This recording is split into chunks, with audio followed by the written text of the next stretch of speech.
Please report. Your Honor, this case is about a celebrity couple who lived in very private lives in Santa Fe, New Mexico. They took great pains to stay out of the public light. They lived in a private gated community. They lived very quietly in Santa Fe, and unfortunately they died a very tragic death. They would not want to have their privacy invaded by having the tragic deaths exploited by the press. This case raises issues of right to privacy and potential security issues for the estate. Mr. and Mrs. Hackman had an expectation and a right of publicity during their lifetimes and after their deaths. They had a right to control their names, their likeness, and their image during their life, and the estate has the right to control their names, likeness, and images after their deaths. The Hackmans controlled access to their home during their lifetime. The Hackmans never conducted interviews in their home and never provided access to the press to their home. By releasing the video cams and investigative material to the public, the Sheriff's Office will be undermining that control exercised by the Hackmans during their life and the estate's right following their deaths. The disclosure of the videos is simply another way of circumventing the control the estate should retain, as the Hackmans did during their lifetime. The request for the video cam is nothing more than a backdoor exposure to the Hackmans' lifestyle that could not be attained by the press during their lifetime. The petitioner has pending 2 probates, and under the probate code, she has 3 months to conduct an inventory of the estates. By releasing the video cams of the Hackmans' home, the estate will make public an inventory of the home before the personal representative has time to conduct such an inventory. And further, since the probate code does not require the publication of an inventory, the release of the video cams will undermine the private probate process under New Mexico law and in fact violate the provisions of the probate code by the publication of the estate's probate inventory by publishing the video cams. Petitioner is thus seeking 2 determinations: a declaration that the estates of Gene and Betsy Arakawa Hackman have a right of publicity to protect the name, likeness, and image of Gene and Betsy Hackman. A declaration that Gene Hackman and Betsy Hackman families have a constitutional right to privacy. The essence of this matter is that petitioner seeks a determination as to whether the estate's right to publicity and the family's right to privacy shall be infringed upon by releasing the sensitive items pursuant to the New Mexico ICRA statute. ICRA is a sunshine law intended to disclose misconduct. No misconduct has been expressed in this matter. None.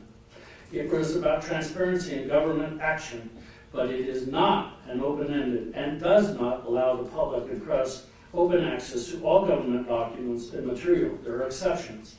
One of the exceptions is under the last exception under the code is under other law. And we would supply the court with other law, being that there's a right to privacy and a constitutional right to control the publicity of the estates. The public does not have an open-ended right to exploit the material for personal gain. And in violation of the privacy rights of the Hackman estates in particular, there simply is no legitimate government purpose for releasing this material at this time. A preliminary injunction is the only proper remedy in this matter. If the requested videos, photos, and cam records are released, the estate has no assurance of how the material will be used. A bell cannot be unrung. Once the images are released, the press will use and abuse these images without assurance. The press will exercise any bounds of decency. There simply is no guardrails to control the dissemination of material once it is released. Your Honor, petitioner seeks a preliminary injunction to protect the status quo. Continuing the order does not in any way harm any party to this action. OMI and BCC face no harm.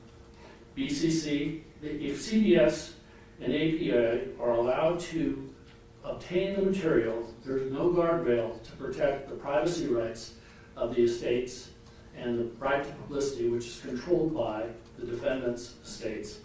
Until this court has an opportunity to have a full trial and briefing on the rights of the estate and the rights of the family, there's simply no harm in continuing the order. with a preliminary injunction. All we need to show is a prima facie case that we have a right to injunctive relief.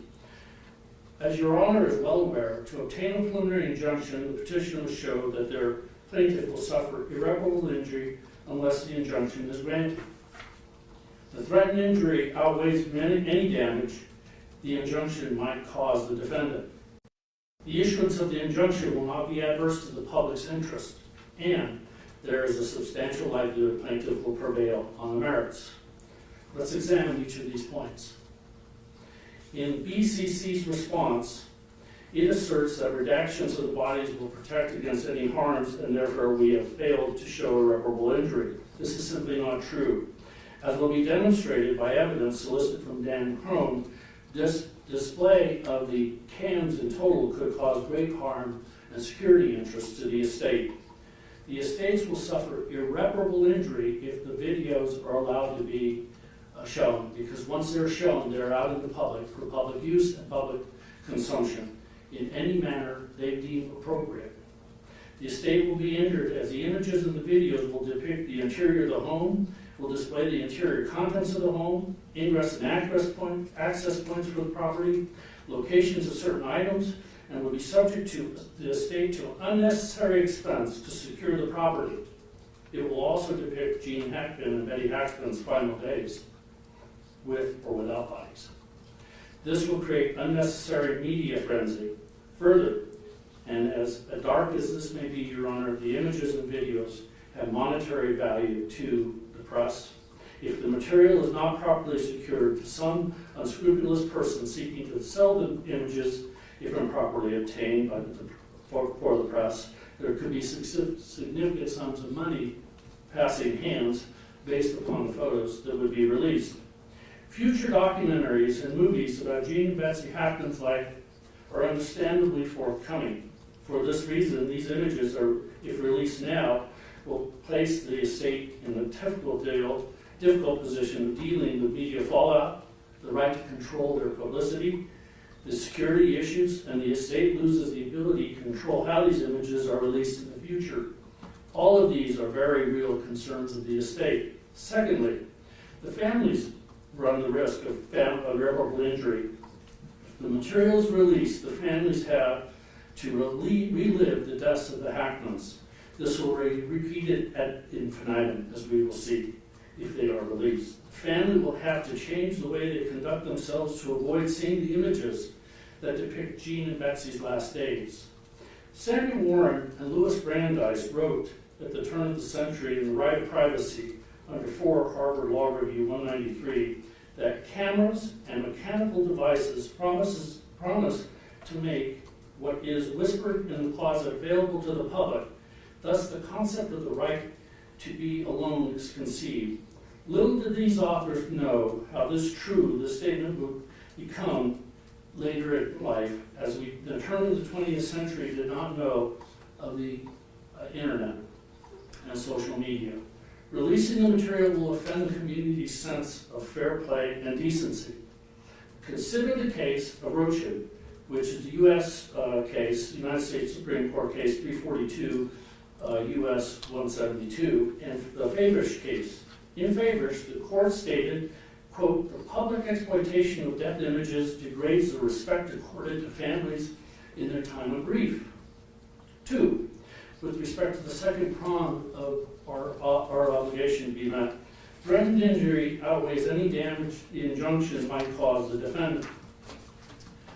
Until the underlying legal issues are determined, neither the OMI nor BCC nor the media that's now been admitted will suffer any financial damage or harm by waiting until this matter is fully argued and litigated by the parties. There will be no damage financially to anybody by waiting and determining these legal issues. BCC asserts injunction is overly broad due to the language disclosing through EFRA or other means. Expresses concerns about disclosure of documents to federal investigators.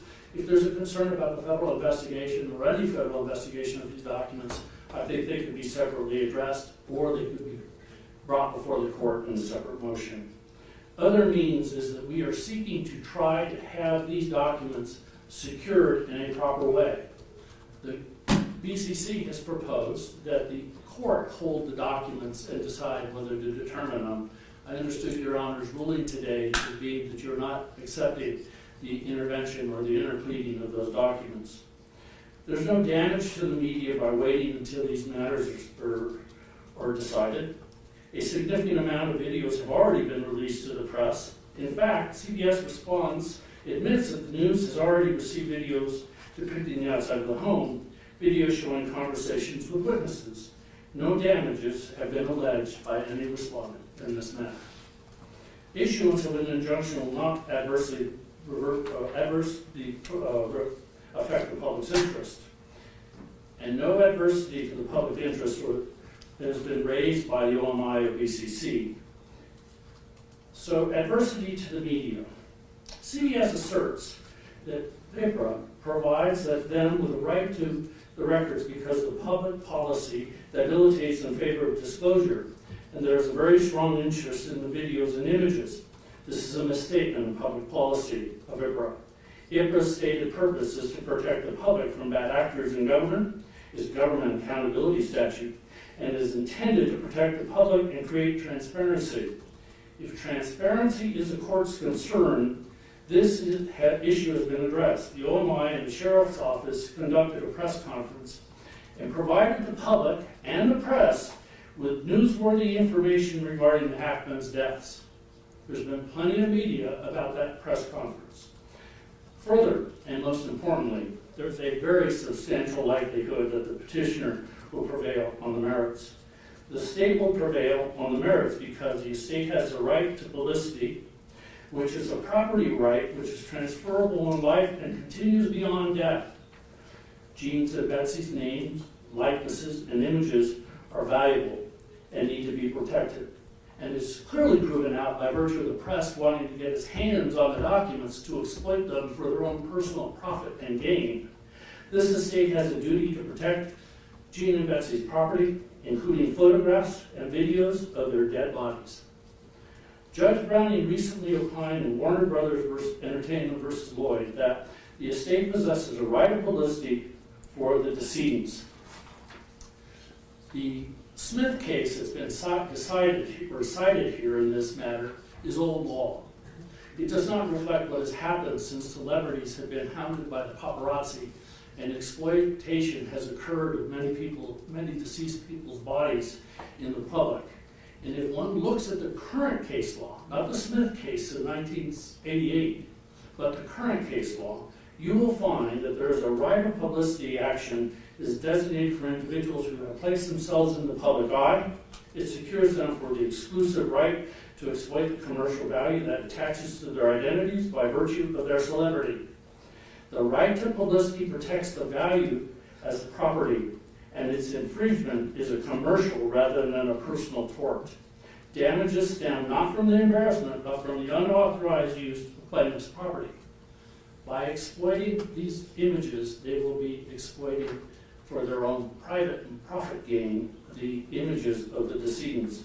The family will prevail on the merits because the family has a right to privacy as expressed by the Marsh line of cases. The Marsh line of cases, Your Honor, follow the Smith case, and New Mexico simply has not had an opportunity to review this issue of privacy at this time. But if you did, you would find that there's a plethora of cases, and New Mexico is in the minority of those cases, and it has not been brought before the courts of New Mexico about the right of privacy. But the Marsh line of cases surely overrules the Smith decision and stands for the proposition that a right of privacy exists as a constitutional matter, federal law, as a federal law.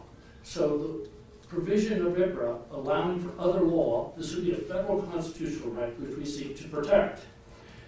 So if one looks at the Smith case and how it's been cited, you will see that other courts, the Reedy versus Pierce County and the Katz versus National Archives, overruled Smith.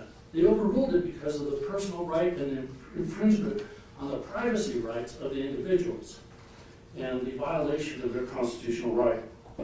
The court finds that in the Reed case, that allowing access to autopsy photographs would constitute a clearly unwarranted invasion of the Kennedy's family privacy.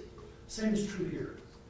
If the autopsy report is disclosed with all the photographs attached, and if the video cams of the sheriff's department are disclosed, it will certainly provide an unwarranted invasion on the Hackman family and Arakawa family. Current New Mexico law expresses a minority view. Since the Smith case, that case has been developed and overruled in many other courts. We would submit to the court that the development of the constitutional right under federal law and the right of publicity under federal law should be applied as pursuant to the exception under the IPRA Act and prohibit the disclosure of this material. Your Honor, we intend to call 2 witnesses to support the propositions that I've just stated. Dan Crone we intend to call to show that there is a risk of security and damage that could forbear or come upon the estate in the event that these images are shown in the public in terms of the estate damage and risk and security it may face. Secondly, we intend to call the Hackman's publicist, who's a representative, the company's represented the Hackman family for over 40 years, to show that there's a right of publicity and how they control their press during their entire lifetime. Thank you.